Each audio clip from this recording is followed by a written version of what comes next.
The early Vermont fog that morning was so thick it swallowed sound itself, and it was within that white blindness that Marissa Hollen, the 9-year-old girl with the purple backpack still carrying the scent of fresh pencils, vanished from the world. No one knows the exact moment something cut across the path she always took, only that the maple leaves still holding dew suddenly fell unnaturally silent. A neighbor said he saw Marissa's silhouette melt into the mist. Just seconds later, the entire forest stood empty, as if no one had ever walked there. The school marked her absent. The family rushed out searching with calls that echoed through the maple woods, and received no answer. The dirt path leading to the little creek, where Marissa often stopped to pick flat stones, now held only cold wind and a creeping unease, as though something had just been yanked out of reality. Small belongings lay scattered along the creek bank, as if someone had ripped them from the hands of a child running in desperation. A strange strand of hair, a half-print shoe mark, a faint green scrap of fabric, all of them whispering of a dark truth hidden beneath that year's fog. 3 witnesses, 3 contradictory stories, and the shadow of a man standing at the edge of the woods, whose identity no one could pin down. Fear spread quickly through Waterbury, followed by crushing pressure that sent the investigation off the rails from the very first hours. And then, with time, the case quieted, like a shadow that refused to leave Vermont, waiting for the day it would be called by name again. Before we dive deeper into this shocking true story, let us know where you're watching from, and if you love journeys in search of forgotten justice, don't forget to subscribe so you don't miss the next part. Waterbury, Vermont. On an early September morning, draped in a thick white fog like a cold silk veil, covering the entire maple forest. The air was so still that every drop falling from the leaves hit the ground with sharp clarity. In the small wooden house beside the trail, Marissa Hollen, the 9-year-old girl with brown hair tied neatly at the back, slipped on her familiar purple backpack and stepped out the door. She turned back to give her mother the usual quick smile, bright enough for Miss Hollen to feel her daughter was ready for another school day. That was the last moment she ever saw her. Marissa walked into the fog, her little shoes crunching softly on the wet maple leaf carpet. The road to school was less than a mile, hugging the edge of the woods where Huntington Creek ran, a path every kid in the neighborhood knew by heart. At the far end of that trail, old Mr. Keller was pulling his wooden cart onto the road. He only caught a glimpse of Marissa's tiny figure, flashing between 2 maple trunks before she disappeared around the bend, deeper into the mist, as if swallowed by the very forest that had always been so familiar. The morning dragged on slowly until the school bell rang at Waterbury Elementary and Marissa never showed up. At first, the teacher thought she was late or had stayed home sick, but when they checked the list, they called the family immediately. Miss Hollen froze when she heard the news.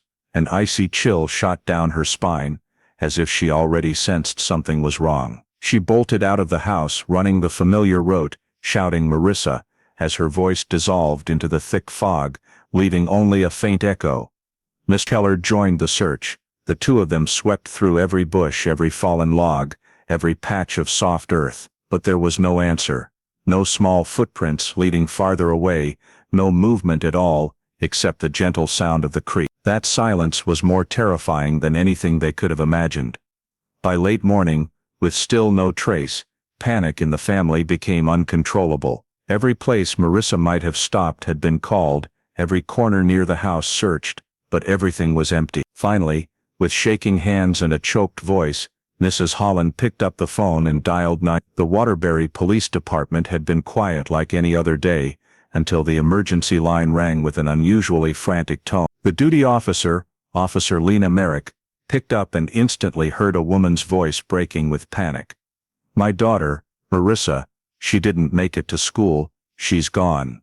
The words dissolved into sobs that made Merrick sit bolt upright, her eyes sharpening. Less than a minute after gathering basic details, she activated the missing child alert and called the nearest patrol unit. Minutes later, 2 patrol cars roared into the neighborhood, cutting through the thick fog that still cloaked the maple woods, their lights flashing blue and red against the damp trunks like trembling streaks of color. Sergeant Damon Rourke stepped out right at the mouth of the trail into the forest. Mrs. Hollen stood there, clutching her daughter's spare jacket with trembling hands, trying to stay calm while describing the last time she saw Marissa. Rourke's face grew tighter with every detail about the girl walking into the fog and never being seen again. The moment he heard the path along Huntington Creek, he knew this would be no simple search. Without delay, he ordered stakes driven around the forest edge and deployed a concentric search pattern moving inward. Tracking dogs were unleashed, sniffing clothes Marissa had left behind. The trail the kids always walked now looked to everyone like a dangerous misty corridor, leading into something mysterious and terrifyingly silent. The deeper they went, the more small but unusual signs appeared. A patch of maple leaves disturbed in a way that didn't match the surrounding area. Normally the fallen leaves lay like an even red and gold carpet. Yet here they looked kicked up and then pressed down. Rourke crouched, lifted a few leaves, and revealed soft soil beneath with a long indentation. It wasn't clear enough to call a drag mark, but it definitely wasn't made by a small animal. A marker stake went in immediately. Photos were taken, and the team moved quietly onward. The fog was still thick. Morning light filtering through the trees came in thin, broken strands. Footsteps on the damp leaves sounded steady, occasionally interrupted by the dry crackle of radios. But anyone in those woods felt something heavy in the air, an unnatural silence, a sense that the forest was holding a secret humans hadn't yet touched. When they reached the banks of Huntington Creek, they stopped to check the slick rocks and low bushes. No backpack, no lunchbox, nothing a child rushing to school might normally drop. Everything was too clean, too quiet. A 9-year-old, if she ran off or was playing, she'd leave something, one young officer muttered.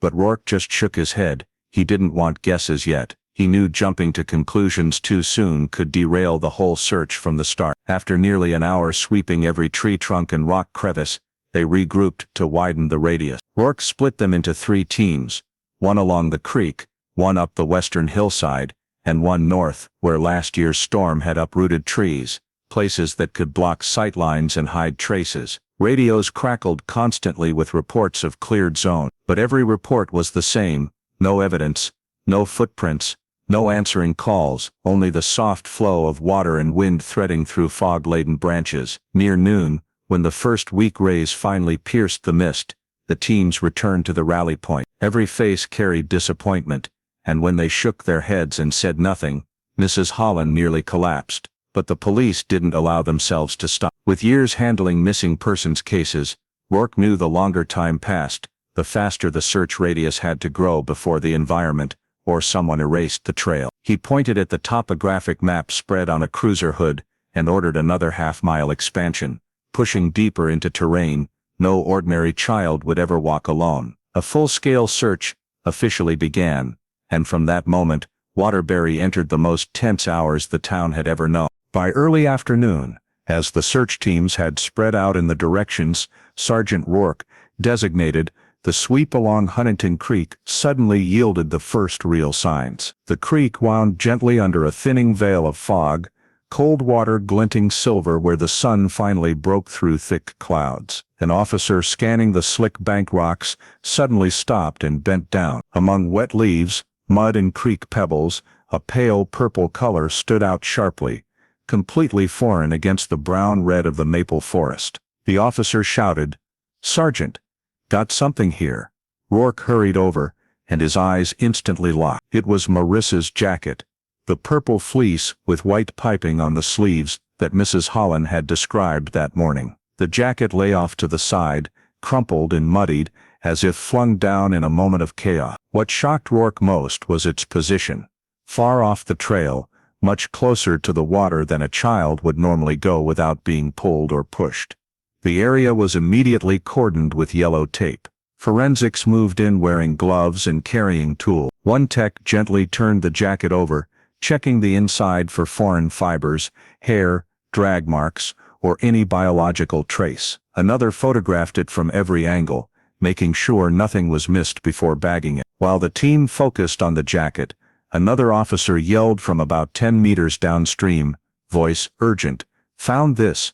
On a patch of dark soil among soft wet leaves lay a pink hair tie, the exact kind Marissa wore daily, according to her mother. It was alone, not near the jacket, but the scattered items were starting to form a strange trajectory, like a trail of things dropped by someone being yanked backward or trying to run. These small discoveries made the mood heavier. Rourke stood between the two finds, measuring the distance, then looked at the ground. The mud between them showed faint horizontal scratches, barely visible, but when seen with the line of dropped items, they suggested a struggle. The belongings weren't in a pocket or bag, they were strewn unusually far apart. Forensics marked each spot. Carefully lifting leaves, they looked for child-sized footprints or handprints, but the damp, fine soil had already blurred most traces before they arrived. Still, what they saw was clearer than the morning. Marissa had not walked this way willingly. Something had happened on this creek bank. As they bagged the hair tie, a dry scraping sound came from downstream. An officer slipped on the rocks and spotted something small caught in a crevice where the current formed a light swirl. He bent down, used a stick to fish it out. A small silver pencil case. Marissa's. The lid was badly scratched.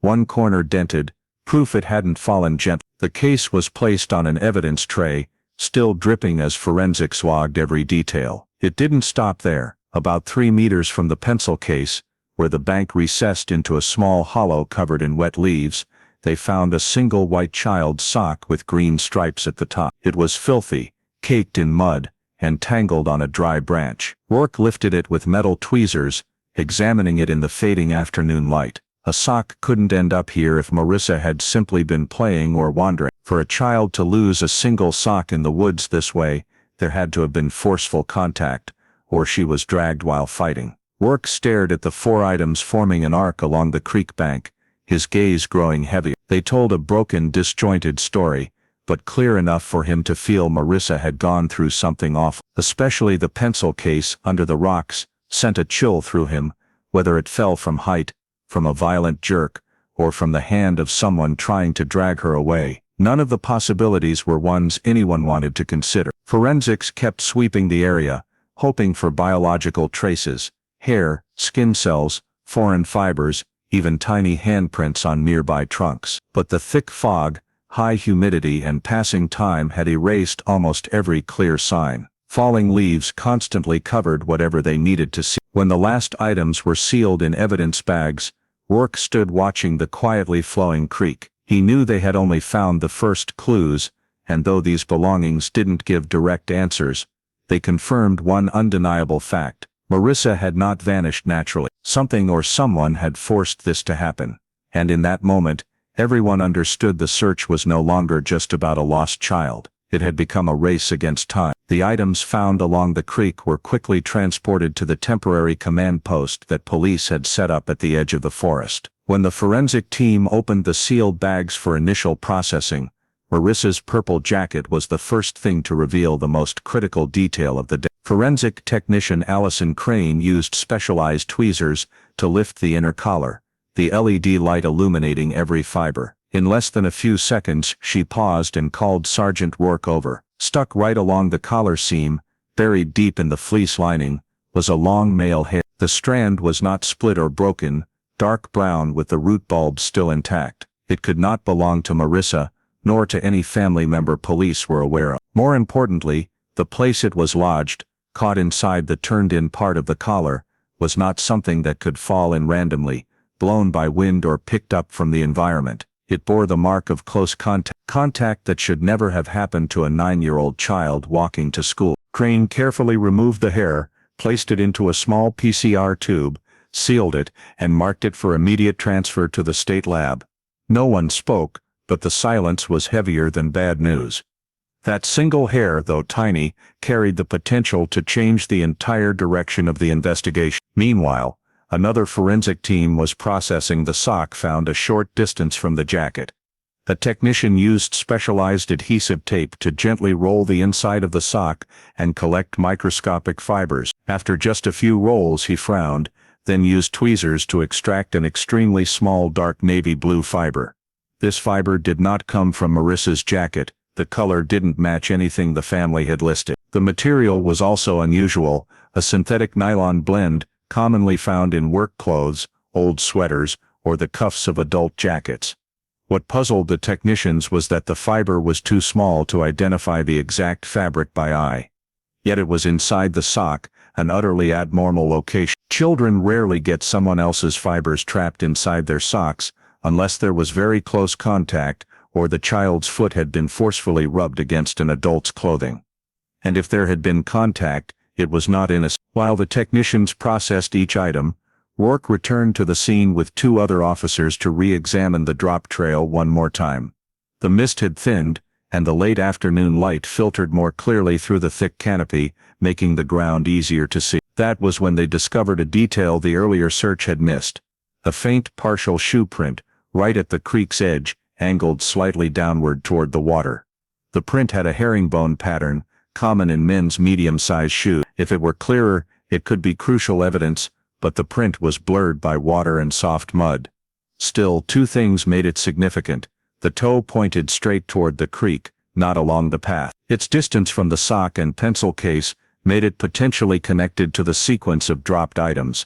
No one dared jump to conclusions, but a hypothesis was growing clearer.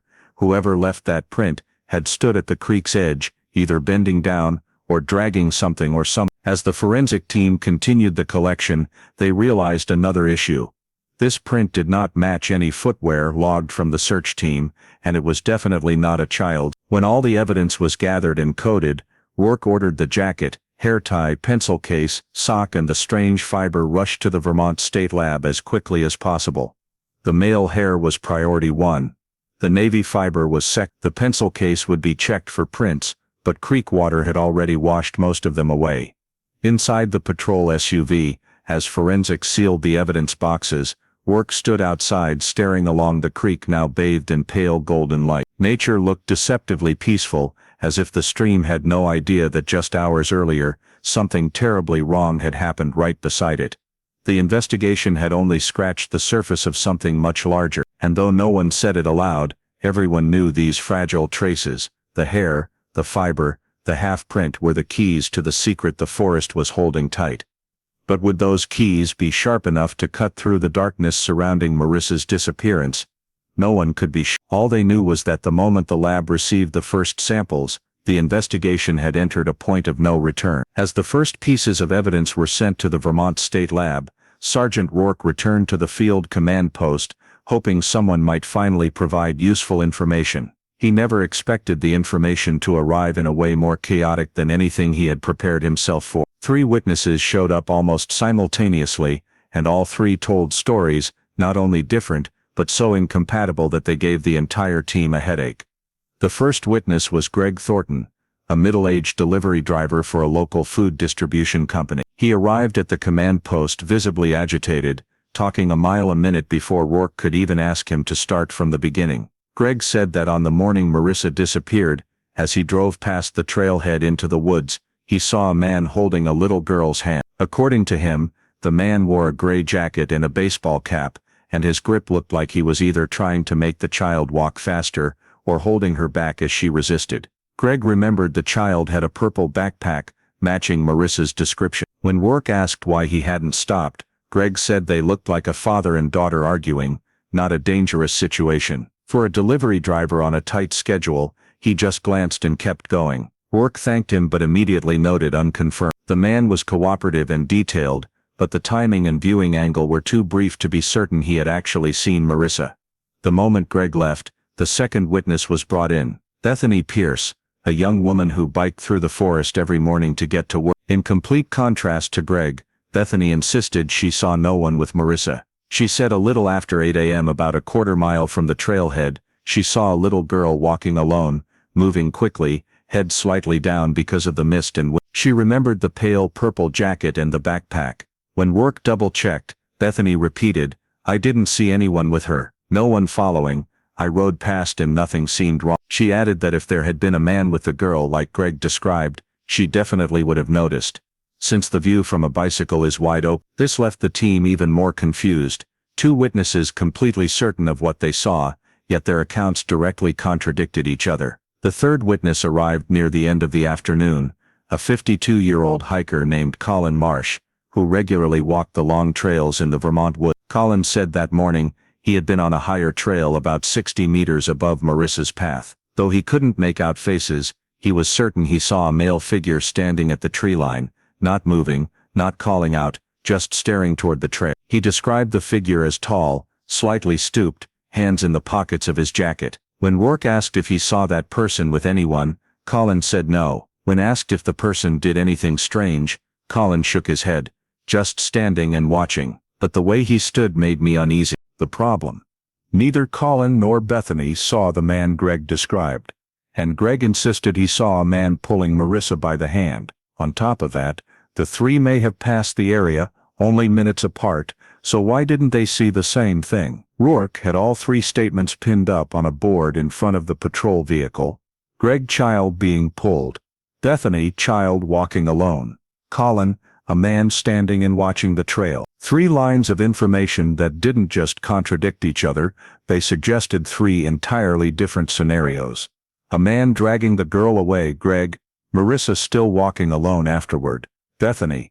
A separate man observing from a distance, Colin. If all 3 were correct, it left open the possibility that more than one man was in the area that morning. One pulling the girl, one watching, or all 3 saw the same man at different moments, when he changed behavior or moved through the woods. It was also impossible to rule out that thick fog, distance, and natural memory distortion had affected all 3 accounts. Whichever way you looked at it, these statements threw the investigation into chaos. They couldn't tell whom to trust or which direction was right. And the most dangerous part: if they followed the wrong statement, the entire investigation could be sent down the wrong path. As night fell over the Waterbury forest, Rourke stared at the 3 conflicting statements color-coded on the whiteboard. He knew that betting on the wrong one could cost them the chance to find Marissa while there was still time. But right now, everything looked like 3 twisted puzzle pieces that refused to fit together in any way. And worse, none of the witnesses had any hard evidence to back up their story. Just words, and uncertainty was rapidly becoming the investigation's greatest enemy. With the 3 conflicting witness statements turning the investigation into a tangle, Sergeant Damon Rourke knew his team was in the most dangerous phase, the moment when a name that seems even slightly suspicious instantly becomes the focus. And right then, a young officer handed him a short report, information vague enough to spark hope, yet dangerous enough to derail the entire case if they weren't careful. The name on the report: Eldon Graves. Graves lived alone in a small log house just a few hundred meters from the trail Marissa used. A quiet middle-aged man who barely spoke to neighbors. He had the closed-off demeanor that made many in town think of him as hard to approach. People described him wearing the same faded green jacket over and over, worn heel boots, and rarely making eye contact when he did speak. In a small community where everyone knows everyone, that kind of personality made him different, and sometimes suspicious. What pushed Graves to the forefront was that he owned size 10 shoes, matching the faint print by the creek. Though the print was too blurred for pattern comparison, the size alone was enough for some officers to call it a notable coincidence. The report also noted that Graves drove an old beige van. That was the same color vehicle delivery driver Greg Thornton said he glimpsed the morning Marissa vanished. The description was vague, but in a case starved for leads, some began treating it as a critical link. That afternoon, when 2 officers knocked on Graves's door, he appeared confused but cooperative. He flatly denied leaving his house that morning, saying he was in the garage fixing things. No one could confirm it, but no one could disprove it either. Graves didn't run, didn't dodge questions, didn't act hostile, but his natural awkwardness with police made a few officers suspect he was hiding something. When asked to come to the command post to assist the investigation, Graves agreed, though his eyes were full of worry. Rourke watched those reactions and reminded himself that an innocent person's fear can look exactly like a guilty person's fear. The danger was that younger officers often mixed the two up. At the post, Graves was questioned about his morning and the routes he usually took. When asked to borrow his shoes just to photograph the tread, he hesitated a few seconds before agreeing. That brief hesitation, perfectly normal for an ordinary person, was logged as suspicious behavior. His tread was herringbone, similar to the faint print by the creek, but that pattern is so common half the town could own the same kind. Next they checked his van. The interior was messy, full of repair tools, work gloves, and a few bags of potting soil. No children's items or anything connected to Marissa. Yet the simple fact that the van was beige, like one witness's hazy recollection, was enough for many to believe they had found the most plausible candidate. Rourke questioned Graves personally. He asked about the trail, the timing, anyone who could place him at home. Graves answered haltingly but without evasion. Sometimes he frowned, struggling to remember. Sometimes he looked at the ground like someone unused to dealing with police. To Rourke's experienced eye, every one of those reactions could belong to a scared innocent man, but to several team members, they looked like the anxiety of a guilty one. What made things worse, many of the younger officers were heavily influenced by Greg Thornton's statement. They started picturing Graves as the man pulling the little girl, even though Thornton couldn't describe a face, age or build, just a male figure. That vagueness accidentally fit anyone. And when a reasonable suspect appears, the human brain has a tendency to force every loose detail to fit that person. Rourke recognized the danger of this wave of assumption, but he also understood the team's desperation for an answer. In missing child cases, every passing hour is a lost opportunity. That urgency was turning Graves into the focal point, even though the evidence against him was so weak, it barely existed. When the interview ended, Graves was not detained, but the look in his eyes, bewildered and hurt, as he walked out of the command post, left Rourke with a gnawing unease. Were they looking at the wrong man? Was this vague information pushing them away from the real trail? But with Marissa still missing without a trace, and every new piece of evidence only raising more unanswered questions, Eldon Graves, with his quiet demeanor, odd manner and unclear coincidences, had become the perfect suspect in the eyes of many officers. Someone far too easy to suspect and far too easy to force into the gaps of a story that hadn't yet fully formed. In a small town like Waterbury, Vermont, every story has its own path, and the "there's a suspect" story instantly exploded into a fever. Neighbors whispered in front of the grocery store. Walkers stopped to talk under the church porch, and on the local social media groups, the name Eldon Graves became the community's target for collective rage. No one knew what evidence the police actually had, but they felt that's enough. Pressure crashed onto the police department like a flood. Phone calls demanding lock him up, accusing emails, furious parents terrified that a dangerous man was living near the school. Sergeant Rourke knew the situation was spiraling out of control, but he also understood that in missing child cases, emotion always outweighs reason. When the police don't provide answers, the community creates its own. That very pressure caused the interrogation of Eldon Graves to drag on far longer than it should have. Despite having no direct evidence, not a single hair, a trace, or a statement that matched the timeline, Graves was brought in repeatedly. Younger officers, swayed by the pressure and their own fear, fired questions non-stop. Did you see Marissa? Did you go near the creek? Do you know why the shoe prints are your size? Was your door open around that time? Graves trembled, his voice cracking not from guilt, but from shock and terror. But to those who had already decided he was the perpetrator, the shaking only confirmed their suspicions. Rourke watched it unfold right in front of him.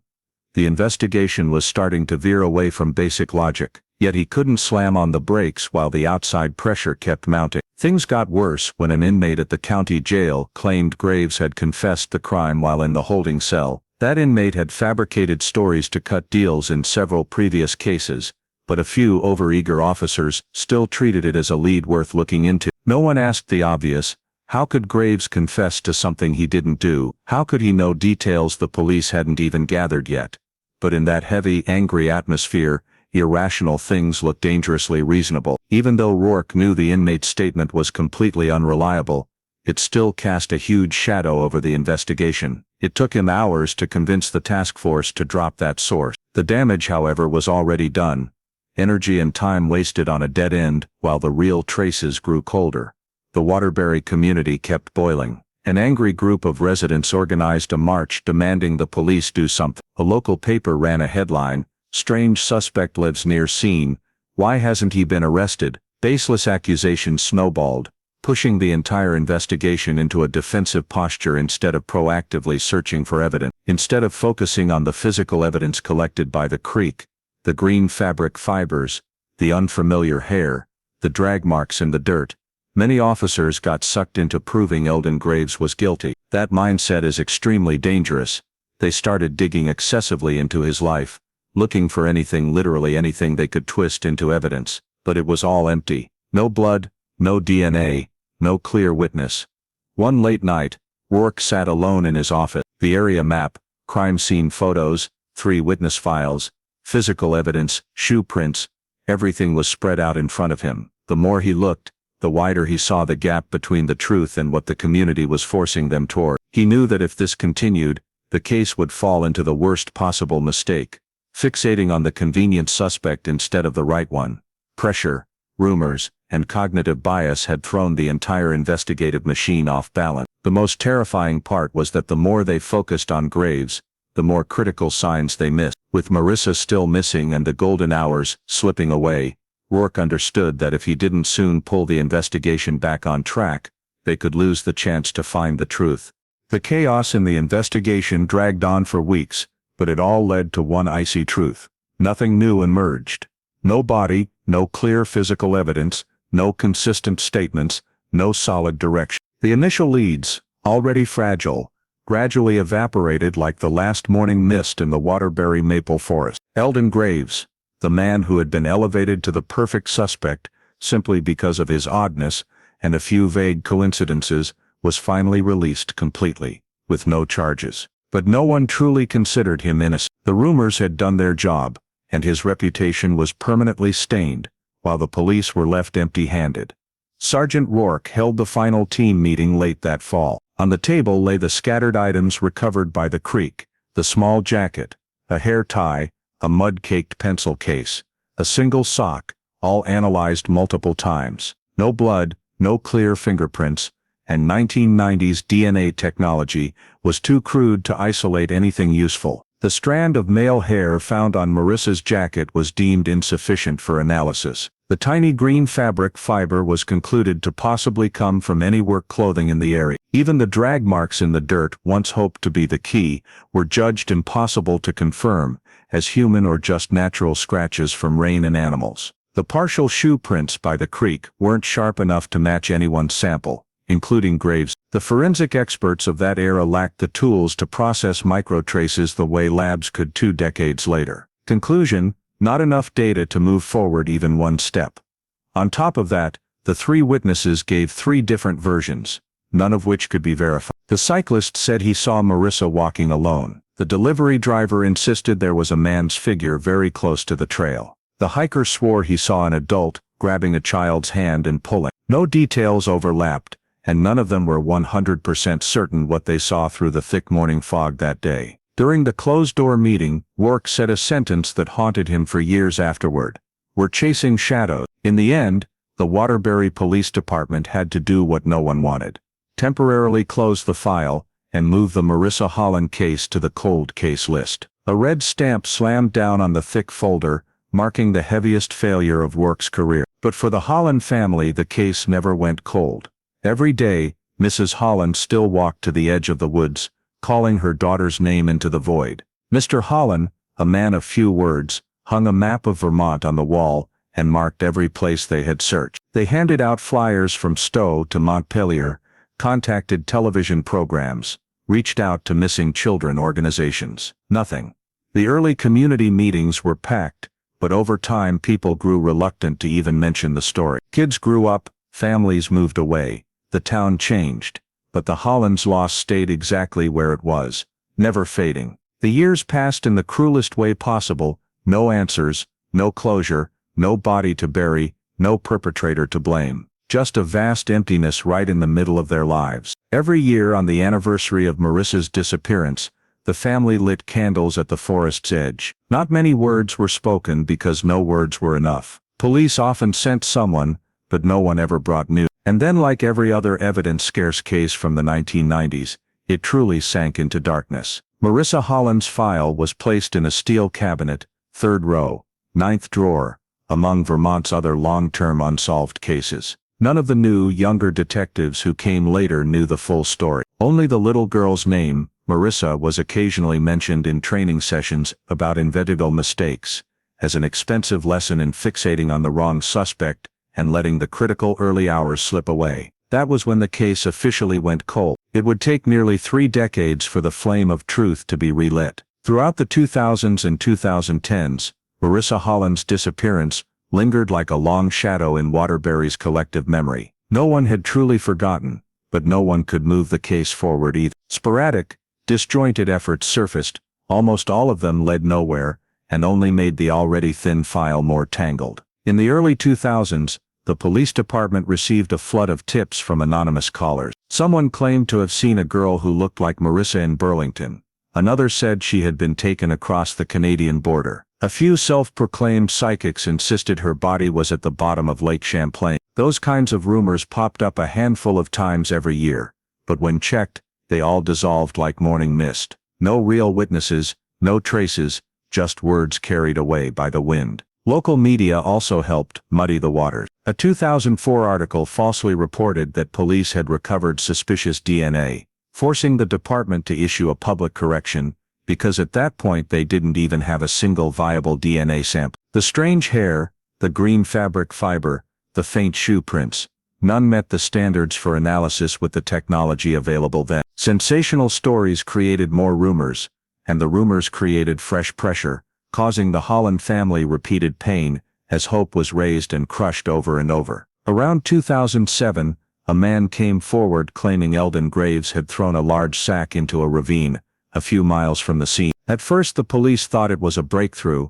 but when they searched, they found only construction debris. The false tip caused Graves to be eyed with fresh suspicion by the community all over again, even though he had never left town and there was still no evidence against him. On the police side, every so often, a newly assigned detective would pull the cold case file, just as a professional exercise. They would reread statements, look at crime scene photos again, go over the original suspect list, but quickly and helplessly, they reached the same conclusion as the previous generation. There was nothing new to work with. The physical evidence stayed locked in the forensics lab's cold storage. The little jacket, the lone sock, the pencil case, the hair tie, plus a few bags of dirt and rye leaves from the creek bank for years. They were taken out for periodic re-examination, only to be sealed again. Every year forensic technology improved a little, but it still wasn't enough to salvage samples that had been mixed with mud and environmentally contaminated the 1990s way. The Hollen family, meanwhile, kept holding small prayer vigils every year on the exact date Marissa vanished. Fewer people attended as time passed, but they never gave up. They even wrote to the FBI and to missing children organizations in New York and Boston, but the answer was always the same. Not enough data to assist. Around 2010, a retired veteran investigator, Brian Latimer, sent a 12-page report to the department, urging them to re-examine the case. He pointed out one overlooked detail.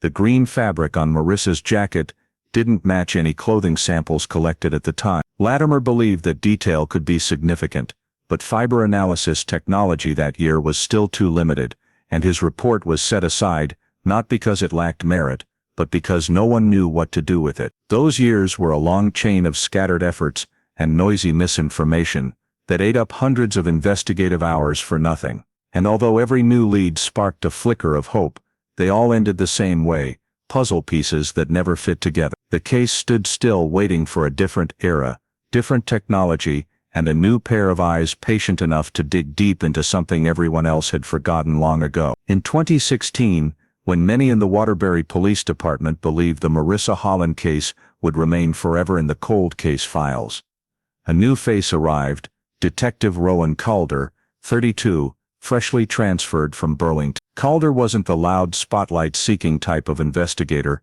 He was quiet, sharply observant, and known for reading old case files as if he were watching layers of time unspool in reverse. He took on cold cases as a personal challenge.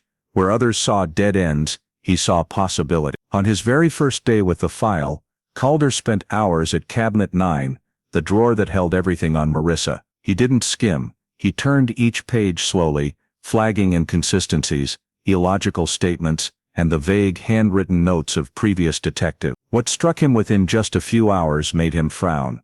The investigation had been pointed in the wrong direction from the start. Small mistakes had piled into a mountain blocking the truth. Contradictory witnesses forced into a single narrative. Suspects circled, based on gut feelings. Physical evidence downplayed or misread. Calder zeroed in on one short note written by Sergeant Rourke in 1995. Single male hair insufficient sample, may be retestable when technology improves. That note had been ignored for over 20 years. What unsettled Calder was this.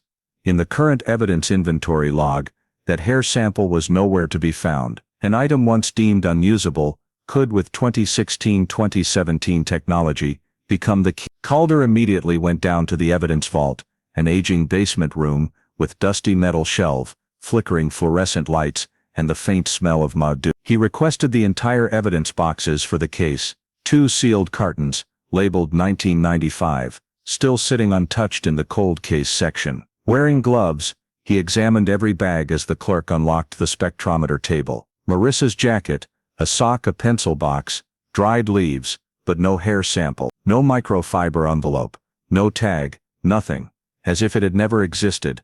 Calder didn't buy that. Rourke's log was too clear. The hair had been collected. Its disappearance couldn't be simple oversight. He kept digging, tracing old inventory lists across decades. While flipping through the 1996 cartons, he spotted an anomaly. One evidence box, for Marissa's disappearance, had been misfiled under a completely different case. A 1996 car theft. The mix-up was likely a clerk's mislabeled sticker, or a shuffle during evidence room renovations in the early. Calder had that box pulled. Inside was a jumble of evidence from 2 unrelated crimes, a serious error never previously caught. At the very bottom, among bags of broken car glass, a broken screwdriver and old gloves, he found a small dusty envelope, labeled in faded ink, MV14 hair sample, forest area. Calder's heart pounded.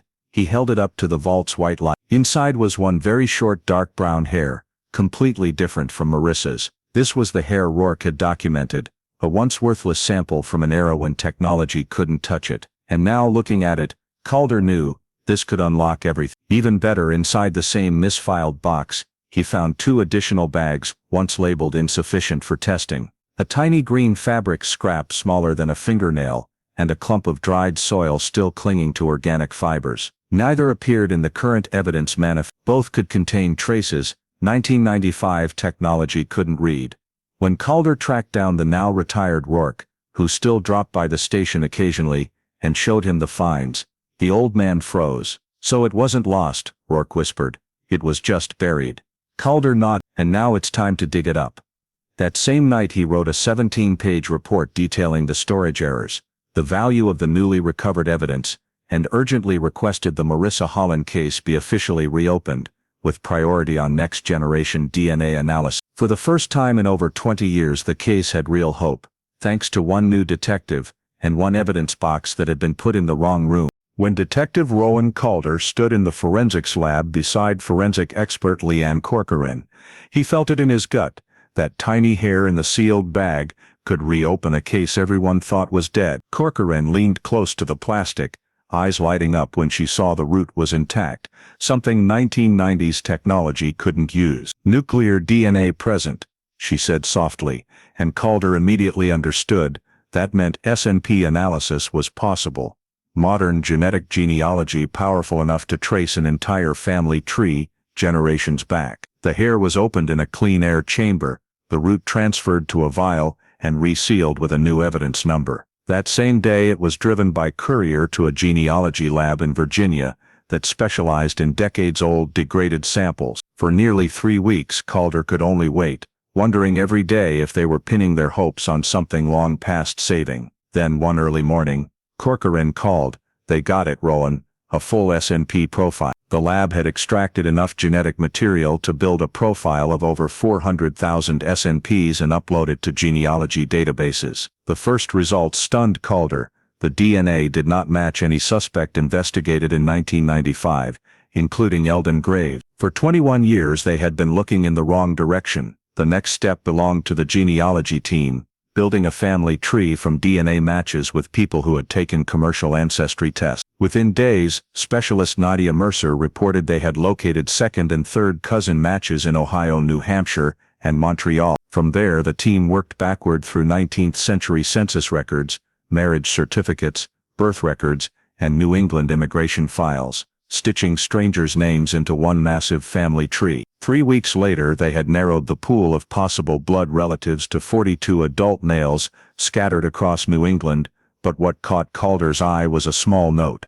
One particular branch contained multiple men who had traveled through the Green Mountains in the late night. Nadia explained that branch included long-haul delivery drivers and one man arrested for assault in 1994, who had never been compelled to give DNA, meaning it was the only branch with both geographic overlap and a history of violent behavior. Calder asked for the full list from that branch. Nadia warned it was long but said it would shrink fast once age, occupation and 1995 residence were applied. That night Calder sat alone in his office, desk lamp illuminating Marissa's file, and pages of sprawling family tree, zigzagging lines representing generations over a century. He understood, for the first time in 21 years they were no longer walking in the dark. A hair once dismissed as useless had become their compass, every genetic marker pulling them closer to the truth. The killer may have hidden for decades, may never have been suspected, may have been just a man passing through a Vermont trail on a foggy morning, leaving one careless trace, but that careless trace was now dragging him into the light. And Calder knew following this family tree was the turning point that brought the Marissa Hollen case back to life, after more than 2 decades of silence. The family tree built by Nadia Mercer's team grew like a giant web across New England, each branch a family, each name a possibility. From the original 42 men, the genetic suspect list ballooned to 87 as they traced side branches, remarriages, stepchildren, adoptees and records lost between centuries. But the more it expanded, the narrower the focus became. The DNA from the hair on Marissa's jacket could only belong to one branch, the Brannigans, an Irish-descended family that settled in Vermont in the late 80s. Nadia presented the findings in an online meeting with Calder and Vermont State Police Command. On screen was a family tree meters long, zoomed out for an overview. Dozens of lines were crossed out. Men who didn't live in Vermont in 1995, men already dead by then, teenagers too young, or men with ironclad alibis. In the end every remaining branch converged on a single name, Silas Brannigan. For several seconds no one in the room spoke. That name did not appear in any investigation file after the night, not on the sex offender registry, not in prison records. He had never appeared on any agency's radar for 2 decades. Calder leaned closer and felt a chill down his spine. Silas Brannigan had lived in South Duxbury just 2 miles from Marissa's school road, in the fall of... That was the first coincidence. But there were darker ones. Nadia continued. Silas is a 4th cousin to the database matches. Based on SMP overlap, the probability he is the source of the hair is 9. With confirmatory STR testing it will be effectively, Calder asked. How old was he then? 24. The perfect age to commit the crime, an adult male strong enough to overpower a 9-year-old girl. The genealogy team pulled residence records, driver's licenses, property records. Silas's name appeared on a month-to-month rental agreement for a cabin located directly along the wooded path Marissa cut through. The lease existed only for the last 3 months of 1995, and then vanished. Years later the landlord remembered a quiet guy who kept to himself, did some kind of delivery work. That detail lined up perfectly with the family tree. Several Brannigan men had been delivery drivers. But the biggest shock came when Calder reviewed the original 1995 investigation files. Among the list of neighbors interviewed at the time, he found a name faintly crossed out in red pen, S. Brannigan. Calder felt his chest tighten. Jesus. In 1995, during door-to-door canvassing near the woods, officers had stopped at the cabin where Silas was living. A young officer asked the standard questions, seen any little girl, hear any screams that morning? Anyone walk past? Silas said no, and like dozens of others he was eliminated as a suspect, simply because he seemed cooperative and didn't look like the kind of guy who kidnaps kids. A completely subjective call, and completely wrong. Calder could hardly breathe at the irony. The killer had stood face to face with police, answered calmly, then melted back into the Vermont woods for 21 years. What the team uncovered next turned the case pitch black. After leaving South Duxbury in 1996, Silas Brannigan moved to New Hampshire, then Maine, then Massachusetts. In the early 2000s he was linked to multiple sexual assault. Insufficient evidence to charge cases, no DNA, no clear witnesses, so no prosecutions. A 2003 report noted, Silas B. arrested for attempted assault on a woman, released after victim dropped charges. A 2007 report, suspected of approaching minors at a campground, no provable offense. Nothing ever strong enough for conviction, but when those incidents were laid over the family tree and the DNA from Marissa's jacket, a clear pattern emerged. Silas showed escalating predatory behavior identical to an opportunistic sex offender. Even more cruel, when those later incidents happened, no one connected them back to a little girl's 1995 disappearance in Vermont. The technology didn't exist yet, the tools weren't there, and Silas's name remained a ghost among scattered reports. Calder closed his internal report with these words: "Silas Brannigan is not merely a suspect, he is the single point where every piece of data converges. Genetic genealogy, 1995 geography, subsequent criminal behavior, and an interview dismissed due to human bias." In the briefing room, no one spoke. Everyone understood this moment was the biggest break since the morning Marissa vanished into the Vermont mist, and Calder knew they were about to catch the man who had slipped through police fingers for nearly 3 decades. The man who stood in his own doorway, looked a young officer in the eye, shrugged, and said, "I didn't see anything," while the truth clung to Marissa's sleeve in the form of one tiny hair. One hair that led the entire system back onto the right path, and every path now pointed to Silas Brannigan. When the name Silas Brannigan was identified as the sole convergence point from the DNA genealogy tree, Detective Rowan Calder began tracing his movement history, a journey spanning nearly 3 decades. The faint initial traces unexpectedly led to a startlingly clear picture. Silas had always lived like a shadow, constantly moving across multiple states, using only very slight variations of his surname to evade detection by the systems. Leaving Vermont at the end of 1995, Silas lived briefly in South Duxbury before disappearing. Tax records from 1996 showed he had moved to New Hampshire, working as seasonal labor. Rental documents revealed he stayed there only 6 months before leaving. In 1997 he surfaced in Maine.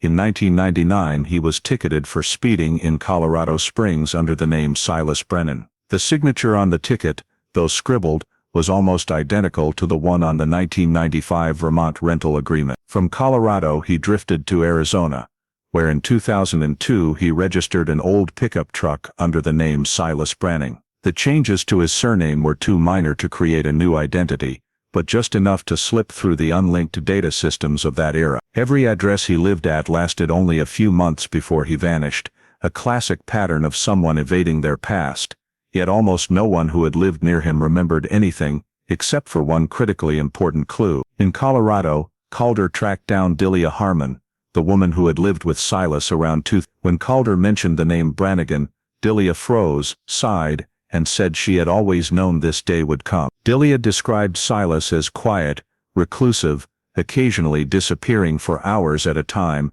and always giving off the feeling that he was running from something. He almost never had friends. What sent a chill down Calder's spine was when Delia recounted one time Silas got drunk. In his rambling he mentioned a kid by the creek, and the words "she ran, she shouldn't have run." Delia hadn't understood it at the time, but Calder now knew all too well.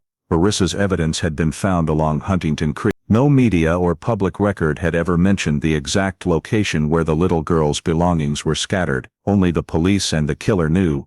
Delia also mentioned another detail. Silas used to keep a thick, dark green wool work sweater that was worn out. He hated looking at it, but refused to throw it away until one day he flew into a rage and tossed everything into the trash. That sweater strangely matched the green fibers forensics had found inside Marissa's sock in 1995, fibers that had been considered useless for years. Calder asked Delia if she still had anything belonging to Silas. She handed over a brown leather notebook, the only thing Silas had left behind when he fled Colorado. Most of it was just work-hour notes, but Calder found one half-scratched-out page with the words, "It happened by the creek." Vermont never forgets. That could not be coincidence. As Calder dug deeper, he uncovered scattered reports after 2000. Silas had been arrested in Maine for attempted assault on a woman, but the victim dropped the charges, investigated in Arizona for approaching minors, but there wasn't enough evidence. Those incidents never became convictions, but when plotted on a timeline, they matched the exact escalation pattern of an opportunistic sexual predator. Someone who started with vulnerable victims and kept reoffending in places he believed no one would recognize. Most crucially, old 1995 records showed police had actually interviewed Silas at the cabin near the Vermont woods, but ruled him out as not fitting the profile based on gut feeling. Calder reread the faded note. S. Brannigan, cooperative, not suspicious. A catastrophic mistake from an era when investigations still relied more on instinct than science. Now with DNA genealogy, geography, Delia's testimony, the notebook, the green sweater and Silas's travel history all aligning perfectly, one truth emerged crystal clear. Silas Brannigan wasn't just possibly involved, he was the one undeniable piece. From a ghost who appeared and vanished from Vermont in 1995, Silas had drifted through Colorado, Arizona, New Hampshire, Maine, carrying the secret of the kid by the creek, leaving just enough traces to be recognized. Once technology had finally outrun the era in which he committed the crime, Calder knew they had the right man, and the tiny hair found on Marissa's jacket in 1995 had led them straight to Silas, the man who had been running from Vermont for nearly 30 years. 3 weeks after definitively identifying Silas Brannigan as the end point of the entire DNA genealogy chain, Detective Rowan Calder and the federal task force, working with Arizona police, tracked down where he was living. A damp, run-down rental room on the outskirts of Flagstaff. Silas appeared in local records under the name Silas Brennan, yet another minor variation of his real surname, exactly the way he had slipped through cracks in the system for decades. Under that alias, he worked loading materials at a building supply store, living so quietly that no one would remember his face unless they looked closely. Calder and 2 federal agents arrived in Flagstaff late in the afternoon. The room Silas rented was behind a faded brown motel, walls peeling, lawn burned dry. Local police had already quietly confirmed Silas was inside. When the entry team breached, they knocked 3 times by the book. No answer. But the sound of heavy, dragging footsteps inside made it clear he was there. The door was forced with a quick hydraulic ram. Silas stood in the middle of the dark room, still holding a pair of filthy work boots, face going white as the dust on the old dress. He managed to blurt, "I didn't do anything," before he was cuffed and Mirandized. It was over in seconds, yet the look on Silas's face, a mix of panic and utter terror, left it unclear whether it belonged to an innocent man or someone whose past had finally caught him. Silas was taken to the Flagstaff police station. When the interrogation room lights came on, Calder sat across from him, the first time he was face to face with the man who had made 9-year-old Marissa Hollen disappear from Vermont on a foggy morning, nearly 3 decades earlier. Silas looked back through deep, weary eyes that seemed dragged down by thousands of buried secrets. The interrogation began with basic questions: address, job, real identity. Silas answered evasively but kept his voice calm, as if he had rehearsed every reaction to pressure. But the moment Calder asked the first question, tied to Vermont 1995, a tiny shift appeared on his face, eyelids twitched, breath caught for half a second. To a seasoned detective, that was the first crack. "You lived in South Duxbury, Vermont?" "I've lived a lot of places," Silas answered, trying to sound indifferent. "October 1995, he swallowed. "Don't remember." Calder leaned in. "We have the rental records." Silas went quiet, then shrugged. "Just a short-term place.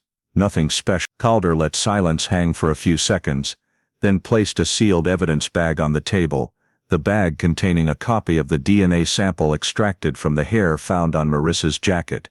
"Know what this is?" Silas glanced at the bag, eyes flicking away instantly.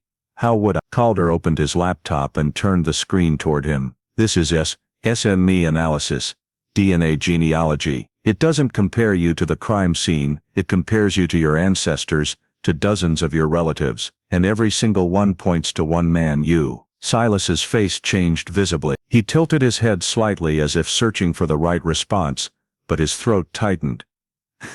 "I never," Calder spoke slowly, each word placed deliberately on the table between them. "DNA doesn't lie, Silas." Silas clenched his cuffed hands, breathing harder. A faint tremor ran along his jaw. He still tried to stay composed. "Just because 2 bits of DNA match, doesn't mean it's not a match," Calder cut in. "It's identical. Same paternal line, same branch, same generational distance, and we don't just have DNA. We have testimony from the woman you lived with. We have your notebook. We have you talking about the kid by the creek." Silas's head snapped up, eyes wide, the moment his defenses collapsed like rotten wood. Calder went on. We know you kept a dark green wool sweater, and we know green fibers from that sweater were inside Marissa's sock. Silas started breathing fast. Veins stood out on his neck. His cuffed hands shook violently. You know what, Silas? Calder said softly, but sharp as a blade. Everything you've carried for 29 years just came back. Silas braced both hands on the metal table, head dropped low, breathing ragged. No one in the room moved. 1 minute passed, then 2, nothing but the faint hum of the old air conditioner. Finally, Silas whispered, so quietly Calder had to lean in to hear, it happened faster than I thought it would. Calder stared straight at him. What do you mean? Silas didn't answer right away. His shoulders hunched, as if fighting between confession and survival instinct. But when Calder gently placed in front of him the photo of Marissa's purple jacket, the one found by Huntington Creek, Silas crossed the final line. Everything got out of control, he said, voice break. I didn't mean, I just wanted to scare her, but she ran too fast. Calder asked, what did you do to Marissa? Silas squeezed his eyes shut. No tears fell, but his voice came out strangled from the bottom of his throat. I can't say, I can't. Calder, patient. You can, and you will, because her family has waited almost 30 years to know the truth. Silas shook again, this time the tremor of total collapse. He whispered, voice thin as paper, I'll show you where I left her. That was the sentence Calder had waited his entire career to hear, but it was also the sentence that dropped the temperature in the room another few degrees, because from that moment, everyone understood Marissa's body had been somewhere in the Vermont woods for 29 years, waiting to be found. And Silas Brannigan, the man who once stood in front of police in 1995 and was deemed not suspicious, had finally stepped into the light of a truth he could no longer outrun for even one more second. When Silas Brannigan whispered that he would show where I left her, no one in the interrogation room felt victory. That truth meant Marissa Hollen's body had never left the Vermont forest, and now, nearly 30 years later, they were about to find where she had been left. Silas was flown back to Vermont in silence. The plane landed in Burlington, then the convoy took him to the base of Green Mountain. Even after almost 3 decades, Silas remembered the way perfectly. When the vehicle stopped near a dense section of woods, he pointed, that way, I'll show you. The search team, Vermont police, FBI forensics, and professional climbers followed him into the forest. The trail was buried under maple leaves, steep and slippery. Silas walked slowly, breathing hard but still leading. The deeper they went, the more he shook. Whether from exhaustion or memories tightening around him was unclear. Finally they stood before a narrow rock crevice between 2 massive boulders. From a distance it was invisible, but at the right angle, the crevice opened like a black mouth dropping deep into the earth. Silas bowed his head, voice hoarse. Down there. A climber tied off and rappelled down first. Within seconds his voice echoed up, got a backpack. Child's backpack. Calder's heart clenched. The forensics team descended immediately. They located a purple backpack, straps worn but still recognizable. Beside it were scraps of purple fabric from Marissa's jacket, rotted but the stitching still visible. When they dug through the thin layer of soil at the bottom of the crevice, small bones began to appear, children's bones, scattered over the years by rainwater runoff. No one spoke. They all stood there, hands steady as they collected each tiny item. The last memories of a 9-year-old girl. Then a shout, got something else. An officer held up a silver metal lighter, shiny compared to everything else around it. Nothing like the bones or backpack that had lain here for decades. It didn't belong to Marissa, and it didn't look like anything Silas would have carried in. For a moment a new fear flashed. A second killer. Someone who returned to the scene later. Or did Silas have an accomplice? Calder looked at Silas. The man went pale, and took a step back when he saw the lighter. But his expression wasn't guilt, it was genuine confusion. I don't know what that is, Silas stammered. I never came back here. The lighter was passed to forensics. When they wiped the dirt from the metal body, a small logo appeared, the logo of a well-known climbing gear brand, 1999 model, 4 years after Marissa disappeared. Calder frowned. A climber immediately radioed the rescue center. Minutes later, the reply came, in 1999 a climber died in this area. The lighter in the victim's recovered property list matched exactly. The shiny mystery was not evidence of another perpetrator. It was simply the belongings of an unlucky climber that had washed down and slipped through the crevice during heavy rains years earlier. Twist resolved. No accomplice, no second kill. Just the eerie coincidence of two tragedies in the same treacherous mountain range. When all the evidence was collected, Calder looked at Silas, the man bent over, cuffed, shoulders crumpled under the weight of the guilt he had carried for nearly 30 years. No remorseful words, no tear, only the exhaustion of someone who had reached the end of the road. The crevice was sealed off. Every bone fragment, every scrap of cloth, every trace was lifted out of the mountain and placed into sealed containers. Marissa's little purple backpack, tiny, warped, rusted, was lifted with the care of the most precious object on earth.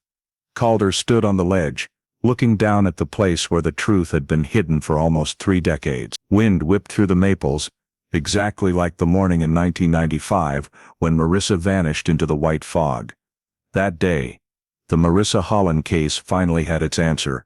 No more darkness, no more guesses, no more mistakes. And Silas Brannigan, the man once deemed not suspicious by police, had at last pointed to the place where he hid the cruelest secret of his life. When the forensic evidence from the Green Mountain crevice was transferred to the Burlington lab, Detective Rowan Calder's team worked virtually around the clock, not only to confirm Marissa Hollen's identity, but to do something the entire state of Vermont had waited nearly 3 decades for. Explain why Eldon Graves, the man wrongly suspected for 27 years, had been swept into the storm of the original investigation's mistakes. As soon as the first analysis results came back, the truth began to reveal itself.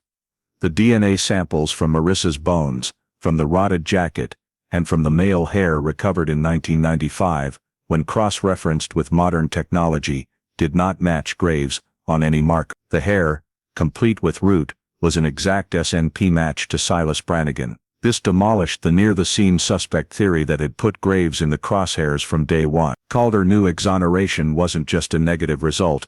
It required proving the chain of flawed reasoning the 1995 police had followed. So they rebuilt it, piece by piece. First, the medium-sized shoe print. That year, investigators had found half a faint print in the soft dirt near the stream.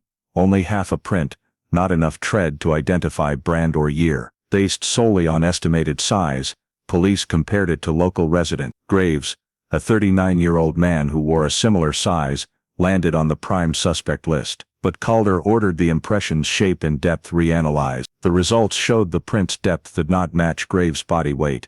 It matched someone roughly 20 pounds lighter, almost exactly Silas's weight in night. Mistake number 1.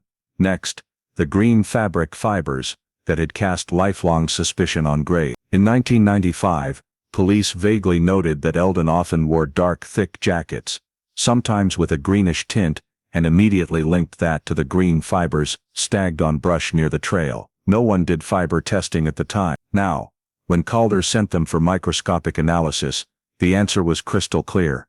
The green fibers came from a wool-nylon polyester blend sold in 1994-1996 mountaineering jackets. The exact kind Silas routinely wore on hike. Graves, who only bought second-hand clothes from discount stores, had never owned anything like it.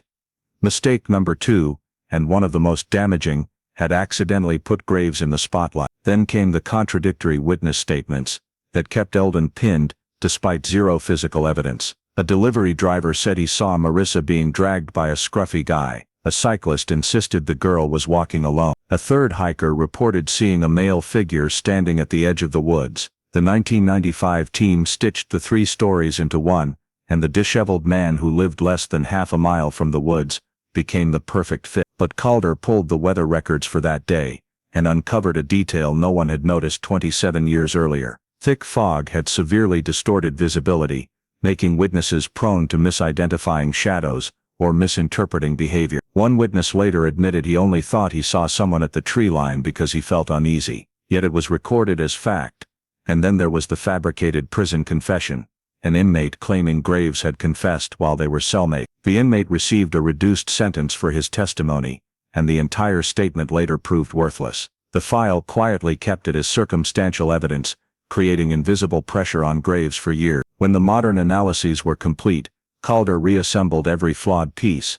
No DNA, no physical evidence, no confession, no forensic link tying Eldon Graves to the disappearance. The entire case against him had been nothing more than an accumulation of guesswork, community pressure, and the original detective's faulty gut instincts. On the day the results were released, Graves was invited to the Waterbury police headquarters. The man who had carried suspicion for half his life sat quietly, shoulders hunched as if the past still weighed on him. Calder personally handed him the official exoneration document, signed by the Vermont state prosecutor. Eldon Graves said nothing for several seconds. Then he took a deep breath, looked out the window at the gently swaying red maples. "So, it's finally over," he whispered. No one asked for his forgiveness. No one had the right. But everyone in the room understood this moment wasn't just closing a chapter of mistakes. It was returning to Eldon Graves what had been stolen: his name, his life, and the peace he had lost for nearly 30 years. After 27 years, Eldon Graves was officially exonerated. His record was completely cleared from the suspect list, and Vermont's investigative history was corrected. Late, but correctly. 3 days after Eldon Graves was fully exonerated, the Vermont State Police held the largest press conference Waterbury had seen in decades. The headquarters was surrounded by reporters, television vans, and local residents, people who had lived with the Marissa Hollen case for 27 years, through every rumor, every mistake, every surge of hope and disappointment. This time, everyone sensed the full truth was finally about to come out. Detective Rowan Calder stepped to the podium, his face not triumphant but solemn, as if he carried the weight of the past. Beside him stood the forensic lab representative, the Vermont state prosecutor, and a large screen ready to display the case timeline. As camera flashes lit the room, Calder began with the words everyone had been waiting for. "Today we are officially closing the 1995 disappearance of Marissa Hollen, and for the first time, we can tell the complete truth." The presentation lasted over an hour, but no one looked away. Calder started with the original errors: the shoe print arbitrarily interpreted, the green fibers never tested, contradictory witnesses forced into a single narrative. He did not dodge his profession's responsibility. He even projected the 1995 Graves interrogation transcripts on screen, highlighting how the man had been pressured, despite zero scientific evidence. Each mistake mentioned left the room so quiet you could hear camera shutters. When he reached the case's turning point, Calder showed the photograph of the hair, the tiny piece of evidence forgotten for nearly 3 decades. He explained how it was rediscovered in an old storage box, how modern genetic genealogy analyzed hundreds of thousands of SNPs, how a family tree was built from 3 distant relatives until only one name remained: Silas Brannigan. The hush in the room turned to murmurs as Calder detailed the journey tracking Silas across 3 states, the diary entry reading, "The child by the stream," and the statement from the woman who once lived with him, confirming the green sweater that matched the night. Then the prosecutor stood and spoke briefly but firmly. "Based on DNA evidence, statements, and physical evidence recovered from the scene, which Silas himself led us to, he has been charged with kidnapping, causing death, and concealment of a body. Extradition is complete. He will face the maximum sentence allowed under Vermont law." Then came the part everyone was watching for: Marissa's family. They sat in the front row, eyes red, listening silently to the entire timeline, from the moment the case was derailed, to the DNA identification of the real killer, to the recovery of remains in the rock crevice. Marissa's mother clutched the old knitted scarf her daughter once wore, shoulders shaking as Calder explained the bones had been positively identified through dental records. No one called it closure, because how could losing a child ever fully close? But at least the endless wondering of nearly 30 years finally had an answer. As the press conference ended, a reporter asked Calder, "What was the hardest part of this case?" He paused for several seconds, then answered, "It wasn't finding the perpetrator. It was fixing what should have been right from the beginning." As the conference ended, late autumn wind blew through the building's lobby, the maple trees outside turning red-orange, just like the morning in 1995 when Marissa vanished. But this time, Waterbury was no longer paralyzed by uncertainty. The truth had been spoken, justice was coming, and a cold case nearly 3 decades old was finally closed. Not by forgetting, but by the light of science, persistence, and the belief that no case is abandoned forever. News that Silas Brannigan, a man who had lived quietly, shopped at the same grocery stores, nodded politely to neighbors, was the person responsible for the shocking 19. In the days after the press conference, coffee shops, general stores, even the town library buzzed with talk of him. Many were stunned they had crossed paths with Silas when he lived in a roadside motel off Route 100. They remembered him as withdrawn, quiet, always alone. No one imagined that beneath the silence lay a secret so horrific Vermont had to wait nearly 30 years to uncover it. But the bigger shock came from another direction: anger and shame that Eldon Graves had been wrongly suspected for. Longtime residents felt ashamed for believing baseless rumors. They remembered the years when Graves became the name spoken with side eye. Some admitted they had avoided him in stores or warned their kids to stay away from his property. When the truth came out, guilt spread through the community. People showed up at Graves' door to apologize. Others left notes even though they knew he wanted little contact after decades of trauma. Though Eldon blamed no one, demanded no compensation, and asked for no apologies, his wrongful suspicion forced Waterbury to look at itself. A small town can easily get swept up in suspicion, prejudice and fear, and when it does, the price can be an innocent person's life. Meanwhile, Marissa's family became the center of shared grief and compassion. When her remains were brought home, hundreds of residents, many strangers to the family, lined the road from the funeral home to the small cemetery south of town. A simple memorial service was held beside the elementary school Marissa once attended. On the school lawn, a small monument was placed, a white granite stone engraved with her name, 3 carved maple leaves, and the words "Forever in Vermont's Maple Woods." School children brought paper cranes and colored pencils, the same small items Marissa had dropped by the stream the day she vanished, and placed them around the stone. The schoolyard fell silent. Many teachers couldn't hold back tears as they recalled the third grader with the bright smile and high ponytail. But perhaps the greatest impact was the change in how Vermont views criminal investigation. The state police launched retraining courses for young investigators. Proper evidence handling, avoiding bias, evaluating witnesses in poor visibility, and most importantly, recognizing that technology can correct what humans miss. The Marissa Hollen case quickly became required curriculum at the Vermont Police Academy, as a textbook example of the importance of modern forensics and cross-verification. 1 year after the case closed, at a Northeast Forensic Conference, Detective Rowan Calder spoke to hundreds of colleagues about the 27-year journey. Without boasting, he left them with one line that lingered: investigation isn't just about catching the guilty. It's also about protecting the innocent. The ripple effect spread beyond Vermont. Police departments across New England began reviewing old evidence once labeled unusable. Genetic genealogy, once viewed with suspicion, became a cornerstone of cold case work, bringing light to corners long thought lost to darkness. For Waterbury, time will eventually soften everything, but Marissa's case left a permanent mark. Every October, when the maples blaze red and early fog drifts between the trunks, the town holds a quiet remembrance around the white granite stone. No crowds, no media, just neighbors standing together, placing flowers, bowing their heads for a few seconds, a reminder that mistakes must be acknowledged, pain must be remembered, and justice, however late, never disappears. On the memorial stone, someone writes in purple marker and retapes each year, "The path you couldn't finish has been found. We will keep walking for you." A gentle goodbye, but enough for Waterbury to know Marissa Hollen's story will never fade into oblivion. The Marissa Hollen case is not just a 27-year investigation. It reflects many issues still present in American society today. Prejudice, rumor, community pressure, reliance on intuition over evidence, and the vital role of modern forensic technology. Eldon Graves, being wrongly suspected for nearly 3 decades, simply because he looked suspicious, wore the right shoe size, lived alone, and dressed shabbily, teaches a painful lesson. Looking suspicious does not equal guilt. In today's world, where social media amplifies information at lightning speed, we are even more prone to snap judgments based on appearance, lifestyle, or unverified rumors. It took Waterbury a long time to realize that a prison inmate's testimony, vague descriptions in fog, or subjective guesses about green fabric cannot replace science and reason. Another major lesson comes from one tiny hair, forgotten in storage, that became the key to unlocking the entire truth.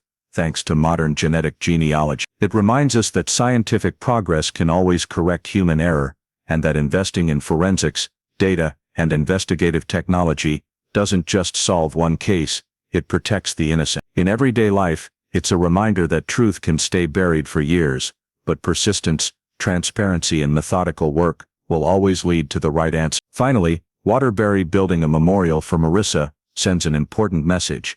The strongest communities are those willing to admit mistakes, learn from the past, and stand together moving forward. Justice may come late, but it only arrives when each of us is ready to put truth above fear and prejudice. Thank you for joining the 27-year journey to find justice for Marissa. Please subscribe so you don't miss more stories of justice brought out of the darkness. See you in the next video, where we'll continue exploring cold cases awakened by truth and perseverance.